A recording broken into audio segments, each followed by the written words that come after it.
iso temos hoxe con nos a Enriqueta Alonso, moi boas tardes. Hola, boa tarde. E a Juan Antonio Pinto, boas tardes. Boa tarde. De Preescolar na Casa. Hoxe vamos tratar de como xestionar o tempo que poden pasar os fillos diante do televisor ou diante dos videoxogos. Como xestionamos isto? Bueno, aquí hai como dúas posturas, hai xente que se decata porque os nenos non estean diante das pantallas, non só polos contidos que se ofrecen, senón tamén pois polos danos que pode causar o cambio de cores, ese cambio tan vertixinoso de imaxes, pero a cuestión é que as pantallas conviven cos nenos dende que nacen, entón o que teremos que facer é ofrecerlles contidos que sean axeitados á súa idade, e cando falamos dos nenos diante das pantallas sempre pensamos como nenos consumidores da imaxe, da información. Tamén debemos pensar os nenos como emisores de imaxes e de información a través das pantallas. É dicir, eu creo que o tempo temos que xestionalo alfabetizando os nenos na linguaxe audiovisual, tanto como receptores como emisores de información e de imaxes. Entón, sí. Perdón, quería contestar tamén. Eu creo que as familias, os pais, as nais non deben caer na tentación de ser nin apocalípticos nin integrados, é dicir, non ver nas pantallas, nas televisións, todos os males do mundo, nin tampouco quitar importancia a este tipo de cousas. Eu creo que todas as familias, todos os pais e as nais teñen unha ferramenta importante nas súas mans que é o sentidiño común. Os pais normalmente saben educar e están a facelo ben. Ese sentido común non está solo nos grandes catedráticos de pedagogía, nos educadores. Os pais son ben capaces de educar. Entón, non sería necesario sacar o reloxo ou o cronómetro para saber establecer un tempo determinado ou si? Home, eu penso que non, que depende dos nenos, depende das familias, depende do momento, aínda que técnicamente se recomenda que os nenos nas primeiras idades, antes dos 6 anos, non deben estar en períodos máis longos de 20 minutos, cada día non deben exceder de 50 minutos o tempo que se expoñan a este tipo de pantallas, pero insisto en que iso depende de moitas circunstancias, do que se estea a facer, dos nenos, hai nenos que sí que hai que cronometrarlles o tempo, hai outros que non é necesario.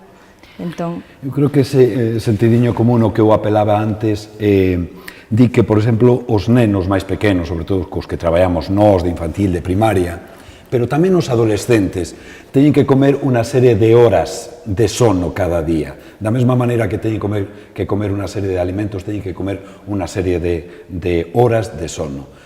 Parece de sentido común que ningún neno de infantil, de primaria, pois este máis aló das 10 da noite diante das pantallas. Ten que estar dormindo, por exemplo.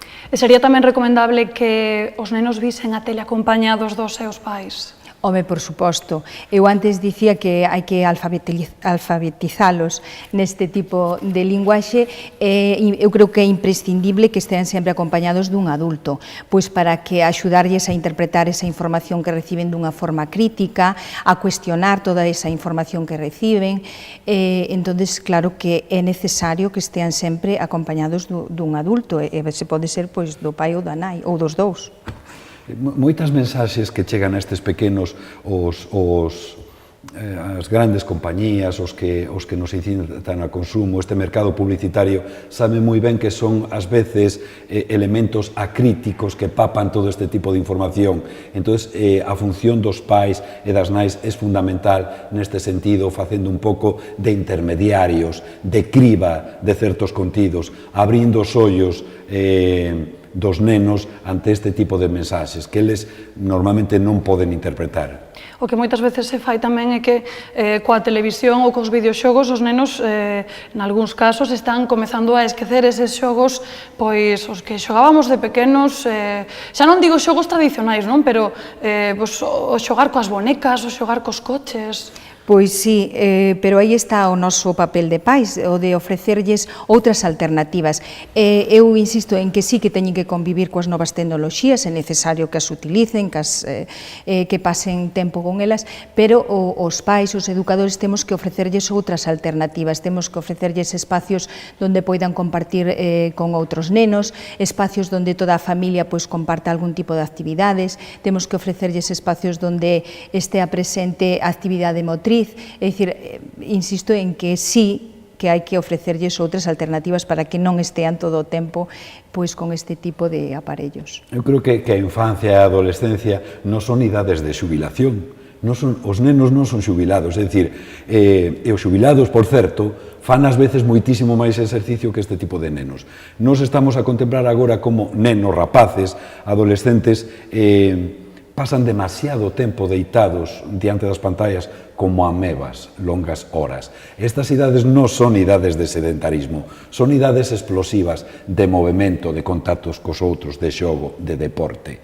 As pantallas non se poden sacar da vida dos nenos, están aí e son necesarias, son importantes, pero moito máis importante nestas idades, evidentemente, é o contacto cos amigos, o xogo, o deporte. Son os nenos os que piden ver a televisión, os que queren xogar os videoxogos, ou moitas veces tamén pode pasar que sexan os pais os que lles resulta moi cómodo deixar o neno sentado no sofá a ver a televisión? Pois haberá de todo, haberá pais que convidan os nenos a ver a televisión e haberá nenos que piden ver a televisión. De todas formas, eu creo que os pais somos modelos. Se os nenos ven como algo habitual que nos pasamos o tempo diante da televisión, a veces chegamos a casa e o primeiro que facemos é encender a televisión, pois eles imitaránnos. Entonces, pedirán ou simplemente eles irán e poñeránse diante da televisión. Entón, eu insisto en que é unha cuestión de educación, unha cuestión de hábitos, e se nós como pais lles ofrecemos aos nenos modelos nos que hai presentes outras actividades de ocio, como decíamos, poden ser actividades onde este presente o deporte, onde este presente pois a convivencia con outro grupo de iguais, os nenos e as nenas pois tratarán tamén de imitarnos e de buscar eses outros espazos. Eu creo, neste sentido, que un dos maltratos máis terribles que están a soportar os nenos e que están a soportar, ás veces, os adolescentes é o maltrato por soidade. É dicir, son estes nenos chave, estes nenos mando a distancia, condenados a estar longas horas da tarde mentre os pais traballan coa única compañía virtual do mando a distancia ou da pantalla para asomarse á realidade.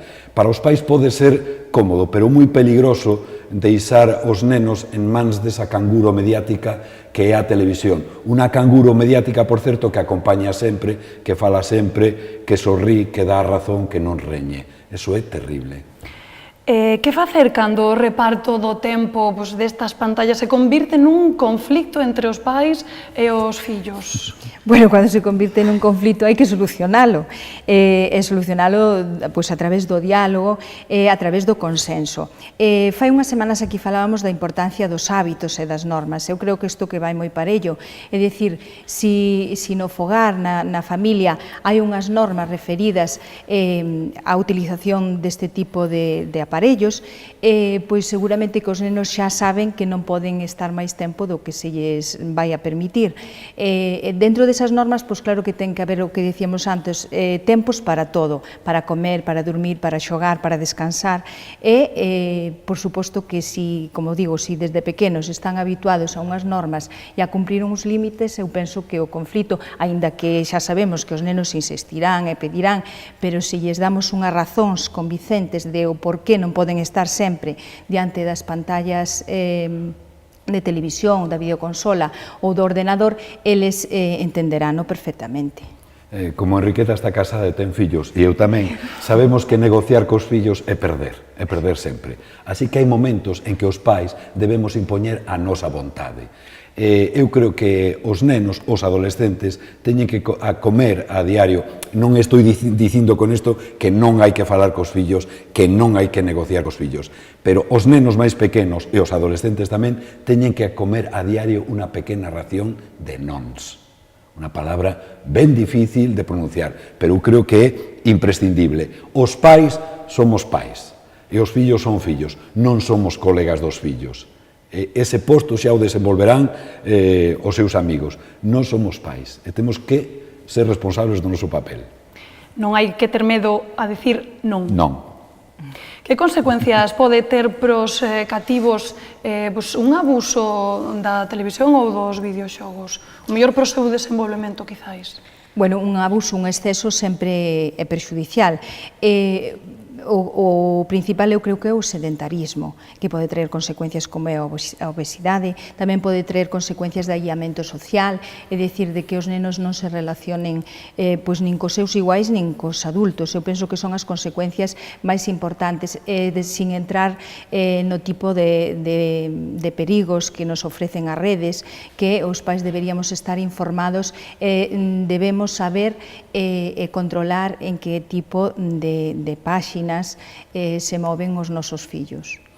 Eu creo que estamos a falar de nenos pequenos, estamos a falar de nenos de primaria, de nenos adolescentes, é dicir, de rapaces que teñen o sistema óseo, o sistema muscular, os ollos en proceso de formación. A miña compañera acaba de indicar algo que é terrible que está pasando nas nosas sociedades desenvolvidas. Temos unha epidemia de obesidade por un modo de vida sedentario. Estas etapas son fundamentais para a formación do organismo, da máquina humana. Por iso é importante que se movan, que xoguen. Pois moitísimas gracias Enriqueta Alonso e Juan Antonio Pinto por acompañarnos e por darnos todas estas informacións que de seguro que para os pais serán moi útiles. Moitas gracias a vosotros. Gracias a vos. E ata aquí a nosa sección de hoxe de Pais e Nais.